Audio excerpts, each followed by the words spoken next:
Bienvenue à vous dans ce jour numéro 9 avec un nouveau thème, celui du bois. Aujourd'hui, je vais vous partager une pratique que je fais depuis pas mal de temps, celle des mantras.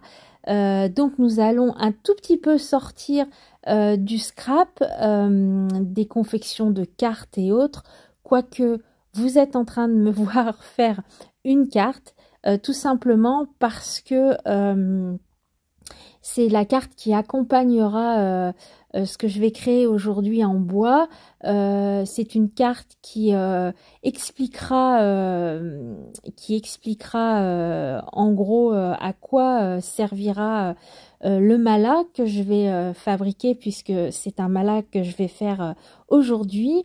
Donc il me fallait une petite carte. Donc au lieu de mettre il me fallait une petite carte. Au lieu de mettre un papier comme ça fait à la va-vite, voilà, je trouve quand même plus sympa de faire une jolie carte. Donc je commence déjà par vous expliquer cette petite carte, tout simple, sur un papier aquarelle lisse.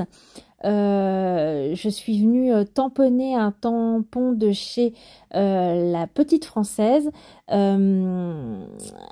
avec de la Versamark pour venir l'embosser à chaud avec une poudre blanche. Et puis je viens simplement faire un dégradé de couleur à l'aquarelle, tout simplement pour mettre un peu de couleur sur cette carte.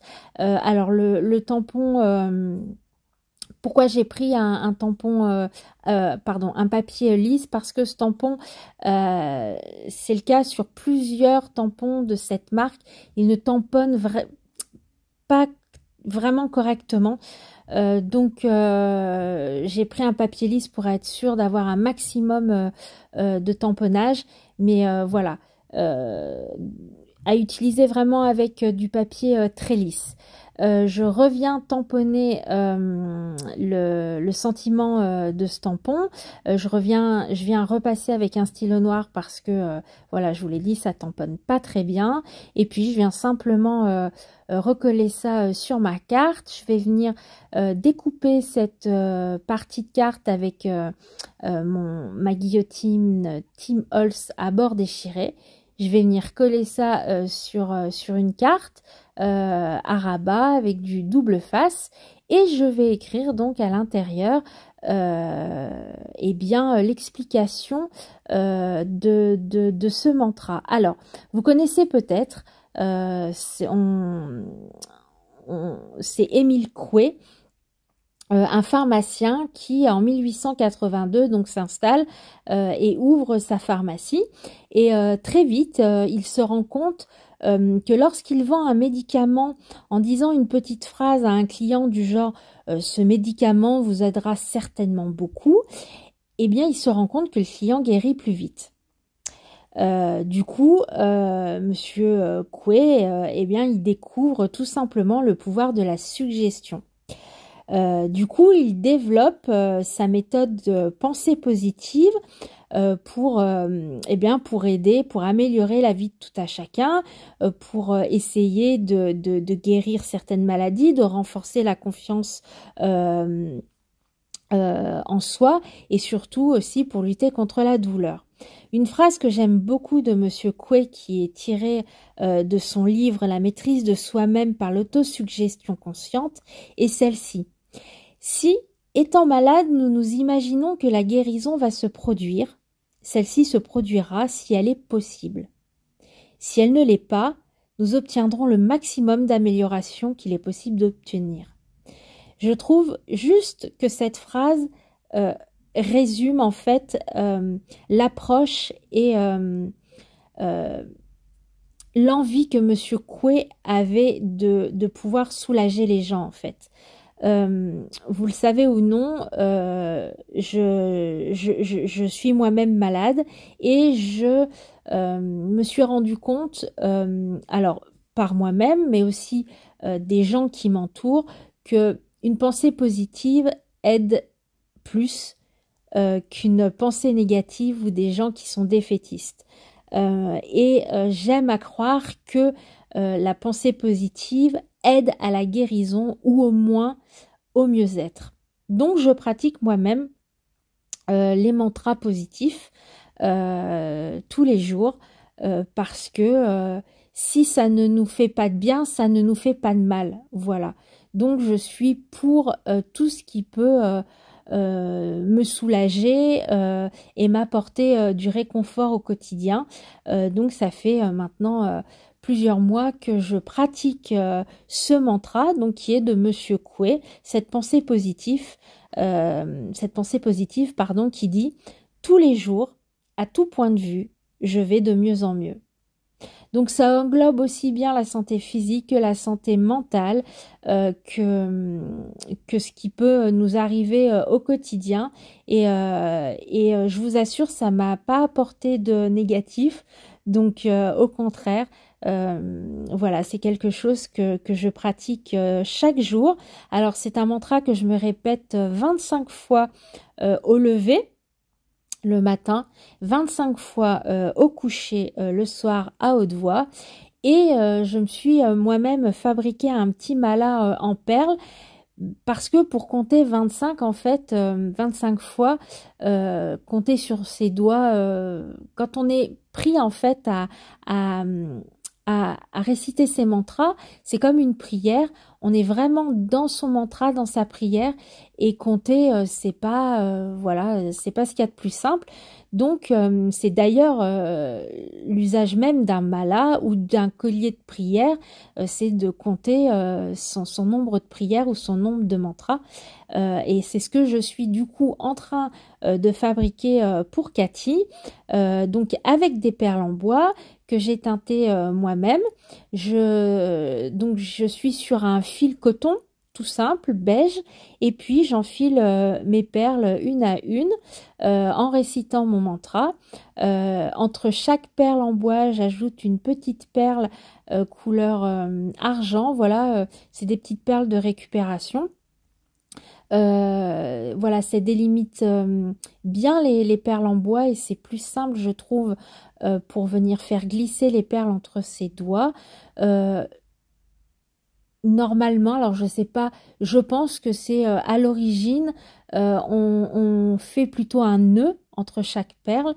Voilà, moi je trouve que c'est un peu plus fastidieux de venir faire un nœud. Là, j'utilise en plus des perles assez grosses avec un passage assez gros, donc il aurait fallu un nœud vraiment gros pour que la perle reste en place. Donc je trouvais que c'était plus simple, voilà, de venir ajouter une autre petite perle. Et puis ça apporte un petit peu aussi d'éclat et de brillance au mala ou au collier de prière. Tout dépend comment vous appelez cet objet. Moi, j'aime bien l'appeler mala. Je trouve que c'est plus doux à l'oreille. Donc, j'ajoute 25 perles en bois pour venir, voilà, compter,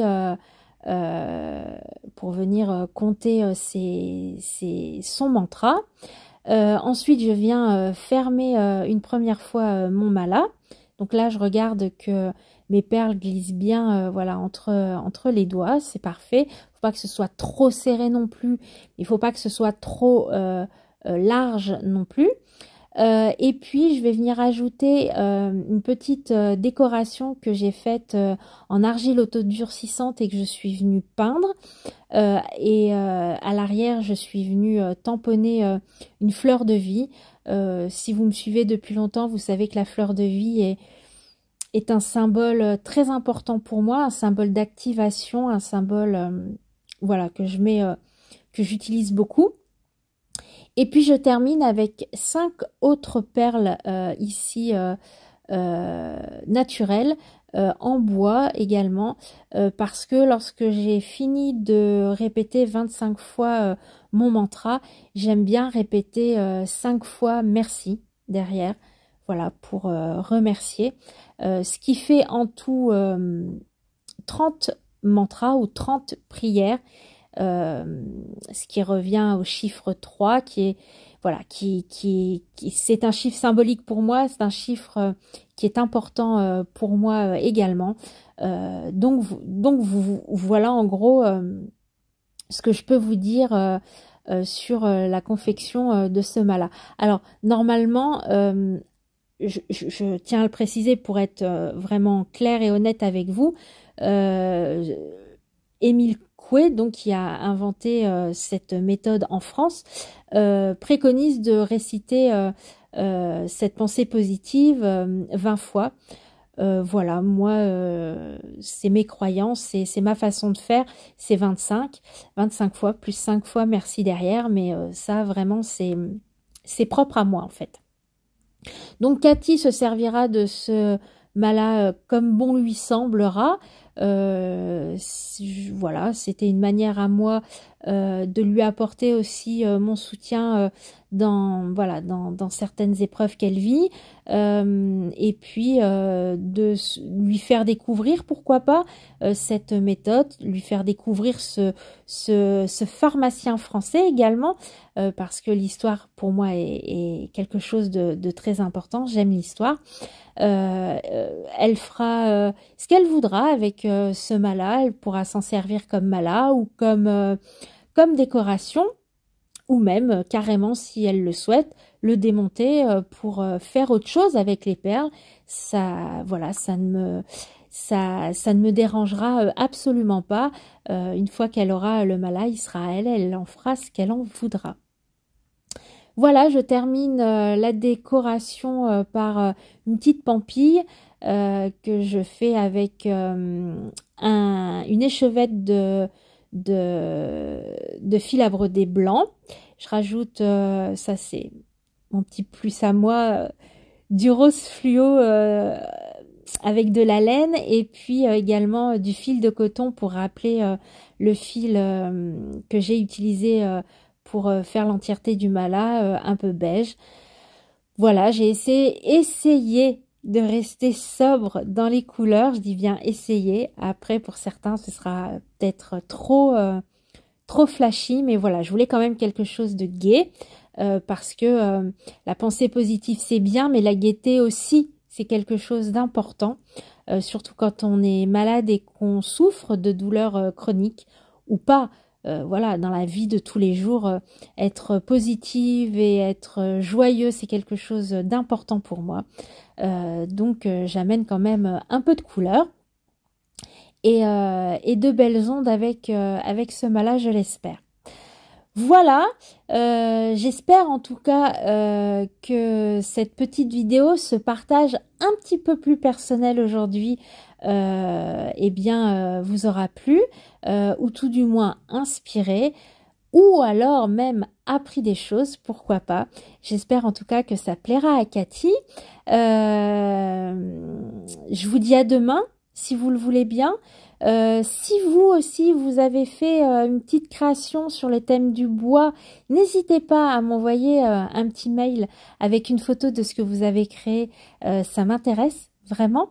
D'ici là, je vous dis merci si vous êtes déjà arrivé jusqu'ici, et puis je vous dis à demain, prenez soin de vous, allez, ciao.